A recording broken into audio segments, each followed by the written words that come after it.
I'm Robin. I'm a certified financial planner, certified private wealth advisor, wealth manager by trade, and your rich auntie. So today I'm doing part 2 of When Retirement Goes Up in Flames. If you haven't watched part 1, I really encourage you to watch the first part of this video. A lot of what I'm going to talk about in the second part of this video ties into the first part and will give you a complete picture of when financial advisors and wealth managers basically know when they're talking to a person that their retirement is probably in jeopardy or is going to flat out fail. So I'm going to give you 7 more pieces of advice that I see as a wealth manager that is a serious red flag that this person is in jeopardy and likely will not meet their retirement goals. So let's get started. Number 1, they're spending way too much money in their early years. So when we do retirement planning and retirement projections, we try to get a sense from the client of how much they believe that they are going to spend each month. Sometimes this is very difficult. They're used to working a 9-to-5 job, and a lot of people are not used to living on a budget, and we're asking people to nail down a number they believe that they are going to need to successfully retire. So, when people go ahead and retire, I have a figure in my mind. Okay, this person is going to spend $7,000 a month. They have a pension, they have Social Security. We need to withdraw $4,000 a month from their IRA account to keep these bills going. And as long as they stay within that $4,000 band, we don't have a problem. So it's always troubling to me within the first few months of a retirement when I get calls from clients who need to withdraw $5,000, $6,000, $7,000, $10,000 a month for unexpected expenses. One thing that people don't calculate, and I'll say this several times, is retirement projection software assumes that you spend roughly the same amount of money every month. Now, we can factor in things like emergencies, roofs that leak, hot water heaters that go, cars that don't pan out and you need to get a new car, but we have no idea how, when, and how often emergencies will happen in life. And when you are retired for a solid 30-year period, you have to cover all contingencies and all emergencies in life. And most people just really can't forecast that out for the next 3 decades of their lives. And so, when I have clients who are in these positions where they are withdrawing far more money than it is anticipated, I generally bring them in for a talk. It's usually an issue that has come up. It could be a healthcare issue. It could be an issue with their kids, issue with their spouse.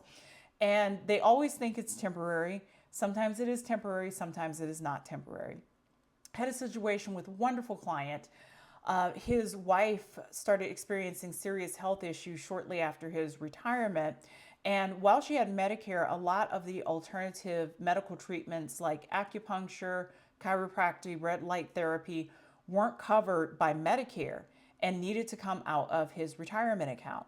So unfortunately, this illness went on and on and on. And finally, after about a year and a half, I had to bring him in and say, look, you need to go back to work. You cannot keep taking this amount of money along with your living expenses out of your IRA account. This is going to flatline your retirement plans, and you're probably not going to know until your mid-late 80s when it's too late to go back to work. So fortunately, this client actually heeded my advice and was able to get a consulting gig with his former employer and able to work 2 additional years to cover his wife's alternative medical expenses and also replenish some of the money he had taken out of his retirement accounts. We started him with a SEP IRA. And his wife actually fully recovered in time, so they were able to enjoy their retirement. So that's an example when something just comes out of left field and you have to take a considerable amount of money each month or in one go out of your retirement account. You really should check in with your financial planner or accountant to make sure that you are still on path.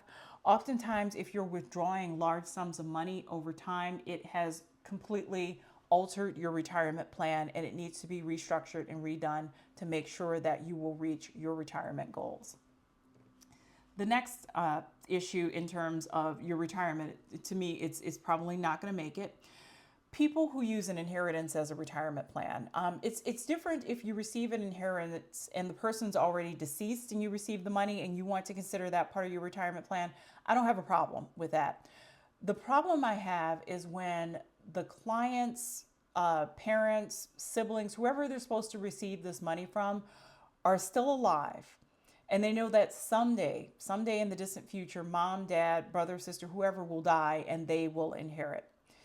Personally, whenever I'm doing retirement projections, I will not use inheritance as a retirement plan.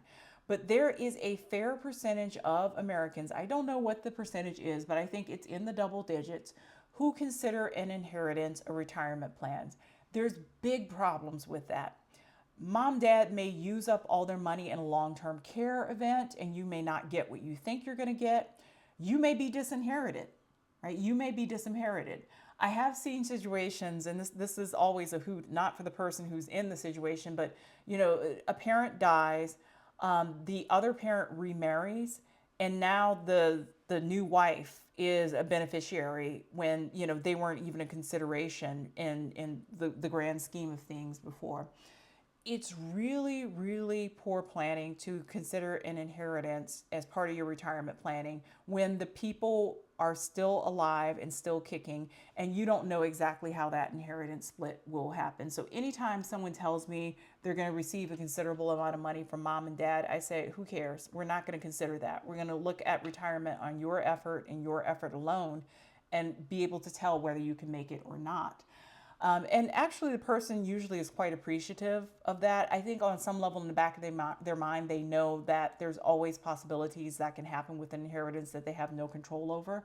It's only when that inheritance comes to them and is in their hands that we actually use it in retirement planning. The average age of inheritance in the US is 57. So you're going to be pretty long in the tooth and pretty far towards the goal, towards retirement when you do receive an inheritance. The average inheritance in America is actually zero. 50% of Americans do not receive an inheritance. So for those reasons and many other, I do not consider inheritance part of a retirement plan. And if you come in and tell me an inheritance from someone is your retirement plan, that's a huge sign that may not work out as you intended. Number 3, you plan for absolutely no emergencies in retirement. Can you give me a 20 to 30 year period of life where you have had absolutely no financial emergencies? No cars that went out, no dental emergencies, no medical emergencies, no housing emergencies. Can you please give me a 20, 30 year period of time where you have had no emergencies, financial emergencies in your life? People can't. I mean, we all have emergencies. We all have things come up, and we have savings to deal with that. And we also receive regular paychecks to replenish those savings. For retirees, I have met some retirees who have done their own retirement planning, and they show me their retirement plan, and they are planning to have zero emergencies over the next 30 years of their life. So when people speak that optimistically about retirement in the next phase of life, that's a huge red flag to me that is just not going to work out. There is retirement planning software that's widely available to the public, but it is deeply flawed in some way. It's assuming you're spending the same amount of money every month as long as you live. That's just not the way that life works. We need to talk through plans, we need to talk through contingencies, and we need to talk through emergencies. What happens when worse comes to worse? What happens when property tax goes up, or the roof caves in, or you need a hearing aid, and the hearing aid that's recommended is a $35,000 hearing aid. These are all things I've seen happen in people's retirement, and it's part of life. Emergencies are going to happen, and you need to have a way to account for that in any form of retirement plan. Next is keeping up with the Joneses. So I have clients that are very affluent who run in very affluent circles. Wealth is a very unusual thing because by any stretch of the imagination, they're considered very wealthy. But if you're in a pool of extremely wealthy people and you're the least wealthy among that pool of very wealthy people, you feel poor. I've had people who get into keeping up with the Jones for retirement. I've had clients who I've had to tell them their friends were going to ruin their retirement. Okay. An example, I have clients who love travel. They love travel with friends and family. They fell in with this really well-heeled crowd who like to take very expensive trips several times a year. And, after paying for multiple trips that were in the tens of thousands of dollars each, I had to call in these clients and say, hey, look, you can't afford to travel to this extent at this level this many times a year. You're going to have to cool it. And it's a hard message because everyone wants to keep up with their friends. Everyone wants to keep up with the Joneses. But you have to look at your friend circle and say, where do you fall in this friend circle? We decided that as an alternative, they would take 2 trips with this friend circle per year, and the rest of the trips they would have to take on their own, and they were willing to make that compromise. But it's very, very easy to get sucked in keeping up with the Joneses with either activities or material assets with friends. And I've seen people spin themselves into oblivion in retirement trying to keep up with a friend circle that is more affluent than they are. Next sign for me that the retirement is probably going to fail, you have a lot of debt going into retirement. And this is one of the biggest flags I see that maybe retirement is just not for you right now. You owe $500,000 on your house. You're still helping your kid pay their student loans. You're still paying your own student loans. You have considerable credit card debt and you owe on a car. All of those things really should be taken care of and accounted for before you retire. And very few people have enough money in their retirement savings to keep all those balls in the air. You're living a lifestyle that is contingent on your current paycheck. And as soon as your current paycheck stops, the balls drop. So anytime someone comes and they have, 6-figure level of debt here, there, everywhere for everything from housing to education to cars to credit card, I say, we need to pay this debt off, or we need to pay it down before you consider retirement. Do not retire with staggering amounts of mortgage, credit card, student loan, car debt. You should be as close to debt-free as possible.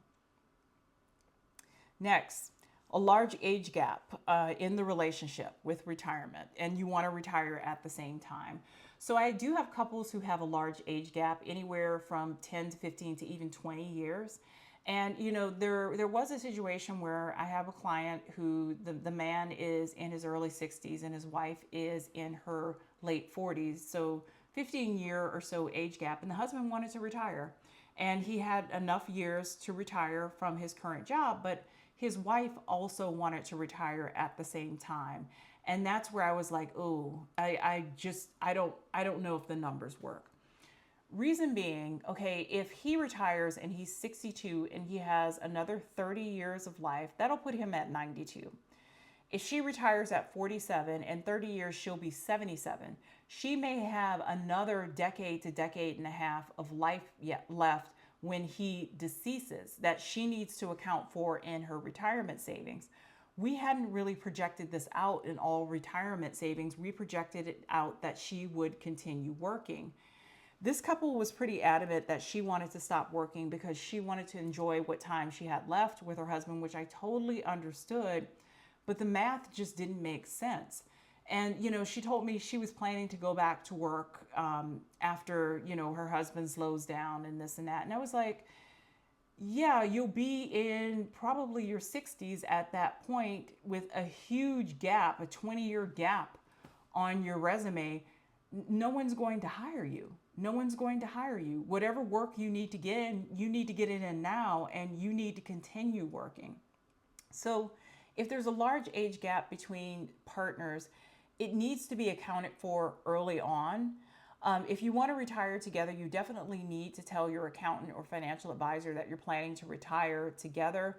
That wasn't explained to me until the last moment. She decided at the last moment she wanted to retire, but it needs to be planned out, and most couples can't achieve it because it would leave the younger spouse in a lurch of running out of retirement savings after the older spouse has deceased. Okay, finally, number 7. This is pretty much a sign that the retirement is in jeopardy or may come to a rough decision point at some point in the indefinite future. The person has absolutely no plan to address long-term care. The person has absolutely no plan to address long-term care. They'll figure it out when they get there. They have a house. Maybe they could sell the house, this, that, or third. No, if someone is going to retire, especially if someone's going to retire early, we need to have a plan in place to address long-term care, whether that's a long-term care policy, estate documents that list out power of attorney and what happened if you were to become incapacitated. We need to have a plan in place to address long-term care and to make it make financial sense. People don't like talking about long-term care. It's very abstract to think of yourself in a very frail or incapacitated way. So it's a difficult conversation.